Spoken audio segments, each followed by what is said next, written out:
એક એક ગામમાં એક ઘરે એક બેન છાશ લેવા માટે ગયા.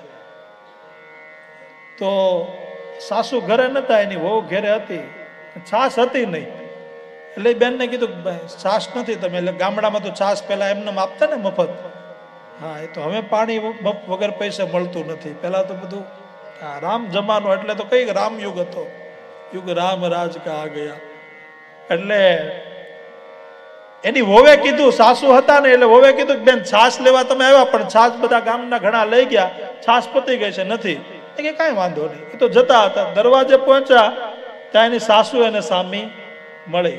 કે કેમ આવ્યા હતા? કે છાશ લેવા હતા. કે આપી? કે તમારી વોવે તો કીધું છે નહીં. એવી વાત, ચાલ ચાલ કે ચાલ. આ તો ખુશ થઈ ગઈ કે વહુ ખોટું બોલતી હશે, આ મને આગળ આખી તપેલી ભરી દેશે. એટલે ગઈ કે વહુ અહીંયા આવ. ત્યાં ના પાડી છાશ નહીં? તો કે હા નથી એટલે ના પાડી. કે એ તો મને ખબર છે નથી, પણ તે કેમ ના પાડી? ના મારે પાડવાની હોય. એટલે ઓલી બેન જે લેવા આવી હતી ને એને કે છાશ નથી, તું જા. એ કે પણ તો તમે મને પાછી ફેરવી. કે ના પાડવાનો હકે મારો છે, વહુ શું કામ ના પાડે? એટલે ઘણાને એવું હોય કે કઈ જે છે એવું છે, બળતરા કાઢી ન લે ત્યાં સુધી શાંતિ ન થાય. એટલે હા, એટલે જાંબુવનજી કે એ હું કઈ ન જાણું, મારે તમારી સાથે યુદ્ધ કરવું, મેં એટલા બધા દિવસ યુદ્ધ જોયું, હવે મારાથી રહેવાતું નથી. એટલે ભગવાન કે જાંબુવનજી તમે આ શું બોલો છો? કઈ જાણો પણ છો? ત્યાં અયોધ્યામાં મારો ભાઈ ભરત ચિતા સજાવીને બેઠો છે, અને જયારે ચિત્રકૂટમાં આવ્યો ને ત્યારે મને કહીને પાછો ગયો હતો કે એક દિવસ પણ જો મોડું થયું ને 14 દિવસમાં તો મારી હાથે હું મારી ચિતાને આગ લગાડી દઈશ, હું જીવતો નહીં રહું. વિચાર તો કરો તમે, અયોધ્યા જેવી ગાડીને, અયોધ્યા જેવી આખા રાજ્યને એક બાકસની જેમ જે છે એ ઠોકર મારી દે ભાઈ માટે. કોની માટે? રામાયણનું દર્શન કરો તો તમને ખબર પડે કે ભાઈ ભાઈનો પ્રેમ શું કહેવાય, પિતા પુત્રનો પ્રેમ શું કહેવાય,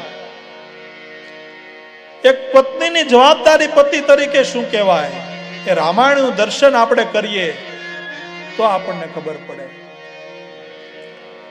જ્યારે રાણી કૈકેયીએ દશરથની પાસે 2 વરદાન એના માંગ્યા, એમાં માંગ્યું કે ભાઈ એક વરદાનમાં ભરતને ગાદી, બીજા વરદાનમાં રામને 14 વર્ષનો વનવાસ. ત્યારે દશરથજી એમ કહે છે કે આ તો શું બોલે છે? કે એ કઈ નહીં, હું જે માંગુ, મારા 2 વરદાન તમારી પાસે જમા છે, એ તમારે આપવા જ પડશે. ત્યારે કીધું કે એક નહીં તને 4 આપી દઉં, 2 ની બદલે 22 આપી દઉં, પણ તું બીજું કઈક માંગ. કે પેલા મારા બાકી છે એ તો આપો, પછી વધારે પછી આપજો, પેલા મને મારા આ 2 પૂરા કરો.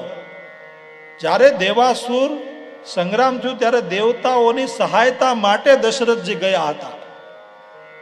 દશરથજી ઇન્દ્રની, દેવો અને દૈત્યોનો જ્યારે યુદ્ધ થયું ત્યારે એની સહાયતા માટે ગયા, ત્યારે એની સારથી કઈ બની હતી, એટલી શૂરવીર સ્ત્રી હતી.